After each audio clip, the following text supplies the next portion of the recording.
கீரையே வேண்டான்னு சொல்றவங்க கூட இந்த கீரை கிச்சடியை வேணும்னு கேட்டு சாப்பிடுவாங்க. அந்த மாதிரி ஒரு சூப்பரான ரெசிபி தான் பார்க்க போறோம். அதுக்கு ஒரு அரைப்படியில 3/4 அளவு பாஸ்மதி அரிசி, 1/4 அளவு பச்சைப்பருப்பு, மைசூர் தாள், துவரம் பருப்பு இது எல்லாத்தையும் நல்லா வாஷ் பண்ணி ஒரு 15 நிமிஷம் ஊற வச்சுக்கோங்க. ஒரு குக்கர்ல தேவையான உப்பு, மஞ்சத்தூள் எல்லாத்தையும் போட்டு 5 விசில் வர அளவுக்கு நல்லா வேக வச்சு எடுத்துக்கலாம். இப்போ ஒரு பாத்திரத்துல கொஞ்சம் எண்ணெய், நெய் விட்டுக்கோங்க. 1 ஸ்பூன் சீரகம், கடுகு, 2 வரமிளகாயை கிள்ளி போட்டுக்கலாம்.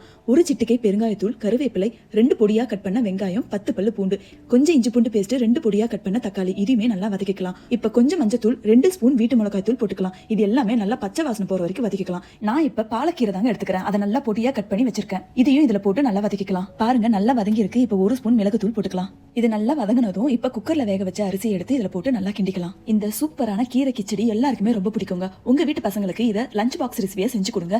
கொஞ்சம் கூட வைக்காம சூப்பரா சாப்பிட்டு வருவாங்க. கடைசியா இறக்கிறதுக்கு முன்னாடி கொஞ்சம் நெய் விட்டு கொத்தமல்லி இலையை நல்லா தூவி விட்டு திருப்தியா சாப்பிடுங்க. இதுக்கு சைட் டிஷ்ஷா இன்ஸ்டன்ட் மாங்காய் ஒர்க்கா ட்ரை பண்ணி பாருங்க. செம யம்மியா இருக்கும். தேங்க்ஸ் ஃபார் வாட்சிங். Subscribe my channel.